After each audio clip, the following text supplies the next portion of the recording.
दोस्तों आज हम सब लॉकडाउन के अंदर अपने घरों में बंद हैं, क्वारंटाइन हम हो रहे हैं। क्वारंटाइन शब्द हमने पहली बार सुना है, अंग्रेजी का शब्द है दोस्तों क्वारंटाइन। हमारे पूर्वज जो इतने अच्छे वैज्ञानिक थे, इतनी अच्छी रिसर्च हमारे लिए करके गए थे, उन सबको मैं आज नई पीढ़ी को दोबारा से याद दिलाना चाहता हूं इस वीडियो के माध्यम से। वीडियो को लास्ट तक देखिए कि हमारे पूर्वज इस आज जो बीमारी आई हुई है, जिसके लिए इतना शोर शराबा हो रहा है, पूरा विश्व लॉकडाउन में है, तो हमारे पूर्वज तो ऐसी बीमारियों के लिए पहले से ही रिसर्च करके चले गए। वो क्वारंटाइन शब्द का मतलब समझते थे।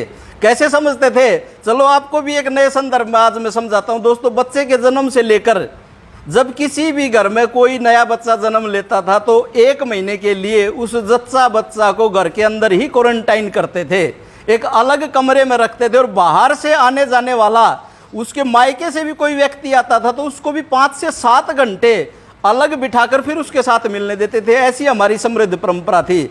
और दोस्तों दूसरी बात, जिस घर में बच्चे ने जन्म लिया है उस घर के आस पड़ोस के लोग जब तक उनके घर में हवन यज्ञ होकर शुद्धिकरण नहीं हो जाता था तब तक उनके घर से किसी भी चीज का लेन देन नहीं करते थे। उसको हरियाणवी भाषा में बोलूं तो कहते थे कि स्यावड़ लगी हुई है। जब उनके घर से वो निकल जाती थी तो उसके बाद लेना देना शुरू करते थे। दोस्तों उसके बाद बताता हूं कि हमारे यहाँ तीज त्योहार मनाकर साल में 2 बार कम से कम पूरे घर की चूने से पुताई करते थे, यानी घर को सैनिटाइज करते थे।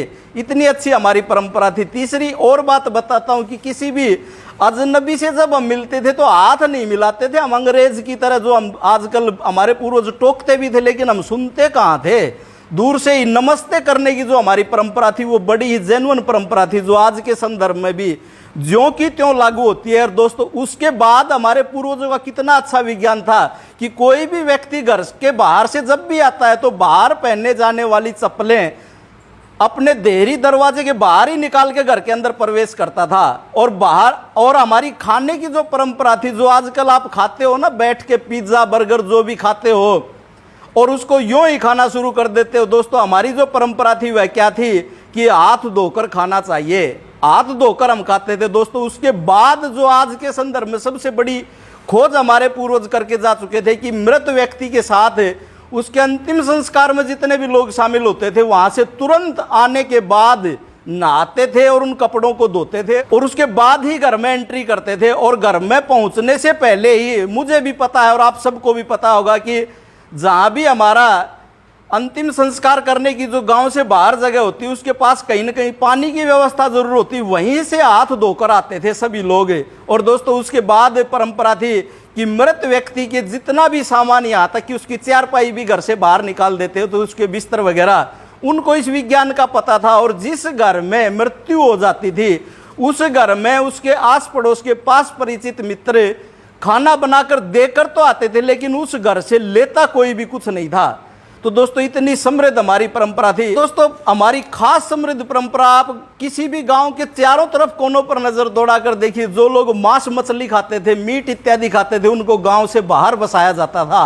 आज भी आप नजर दौड़ा लें, हो सकता है कुछ संदर्भ बदल गया हो, लेकिन उनको इतना अच्छा विज्ञान का पता था, ऐसा वो लोग करते थे। तो दोस्तों हमारे पूर्वजों ने ध्वनि विज्ञान का उन्होंने खोज की थी, जो शंख की ध्वनि बजाते हैं सुबह के समय, शाम के समय जो मंदिरों में ध्वनि बजाई जाती है, और मंदिर की जो घंटियां हैं वो भी एक वायरस को खत्म करने का काम करती है। दोस्तों हमारे घरों में देसी गाय के घी का दीपक जलाया जाता था। बड़ा ही खास विज्ञान था, बड़ा ही खास चीज थी जो वायरस को, जीवाणु को खत्म करने का काम करती थी।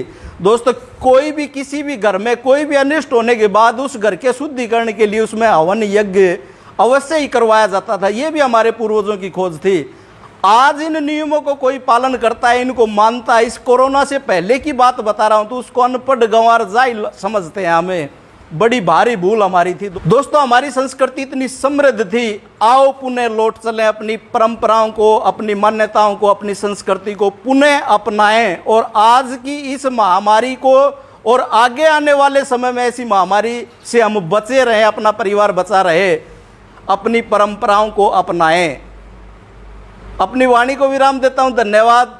जय हिंद, जय जवान, जय किसान।